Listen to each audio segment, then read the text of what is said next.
တောင်အမေရိကတိုက်မှာအကြီးဆုံးဖြစ်ပြီးကမ္ဘာပေါ်မှာပြင်ဆင်မမြောက်နယ်မြေအကြီးဆုံးနိုင်ငံဖြစ်တဲ့ဘရာဇီးနိုင်ငံအကြောင်းကိုရှင်းပြပေးပါမယ်။ဘရာဇီးဟာတဘာဝတယံဇာလကျွဲဝါမှုဘောလုံးအားကစားယူသွက်မှုနဲ့တက်ကြွလှုပ်ရှားတဲ့ယဉ်ကျေးမှုတွေကြောင့်တကမ္ဘာလုံးကစိတ်ဝင်စားရတဲ့နိုင်ငံဖြစ်ပါတယ်။ဘရာဇီးနိုင်ငံရဲ့အထူးအချက်လက်တွေကိုအောက်ပါအတိုင်းစူးစီးဖော်ပြပေးလိုက်ပါတယ်။တဲ့အခြေခံအချက်လက်များမြို့တော်ဘရာဇီးလီယာ1960ခုနှစ်မှာမြို့သစ် TV ပြောင်းရွှေ့ခဲ့လာပါဖြစ်ပါတယ်။ယခင်မြို့တော်ဟောင်းကရီယိုဒီဂျနီရိုဖြစ်ပါတယ်။အကြီးဆုံးမြို့ကဆောင်ပေါ်လိုကမ္ဘာလူဦးရေအထူးထပ်ဆုံးမြို့ကြီးတွေကတစ်ခုပါ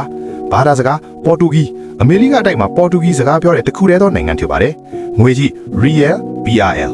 နှစ်အမေဇုံမိုးတီတော်ဘရာဇီးဟာကမ္ဘာအစုလို့တင်စားရတဲ့အမေဇုံမိုးတီတော်ကြီးရဲ့60%ကိုပိုင်ဆိုင်ထားပါတယ်ဇီဝမျိုးစုံမျိုးကွဲကမ္ဘာပေါ်မှာရှိတဲ့တရိษံနဲ့အပင်မျိုးစိတ်အများစုကိုဒီတော်ကြီးထဲမှာတွေ့နေပါတယ်အမေဇုံမြစ်ကြီးကကမ္ဘာရေတူထဲအများဆုံးစီးဆင်းရာမြစ်ကြီးဖြစ်ပြီးနိုင်ငံတော်ကဖြတ်သန်းစီးဆင်းနေပါတယ်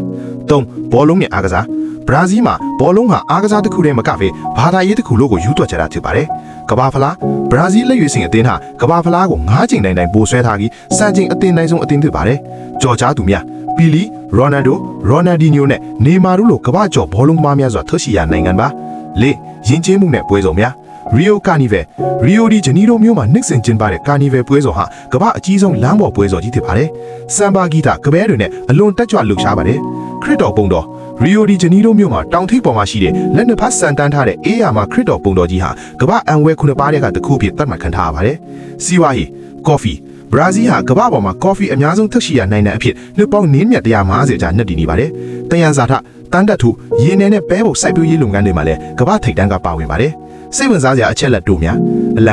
န်တွေမှာအစိမ်းရောင်ဟာတစ်တော်တွေကိုကိုစားပြုပြီးအဝါရောင်စိန်ပွင့်ပုံစံကတော့ရွှေတယံဇာထကိုကိုစားပြုပါတယ်။အလဲကအပြူရောင်စောက်ဝိုင်းထဲမှာတော့ဘရာဇီးလွတ်လပ်ရေးရတဲ့ညာကကောင်းကင်ယံမှာကျဲဆုတွေကိုဖော်ပြထားတာဖြစ်ပါတယ်။ Iguazu Falls အာဂျင်တီးနားနိုင်ငံနဲ့နယ်စပ်မှာရှိတဲ့ဒီရေတံခွန်ကြီးဟာကမ္ဘာအလှဆုံးနဲ့အကြီးဆုံးရေတံခွန်စုကြီးတွေကတစ်ခုဖြစ်ပါတယ်။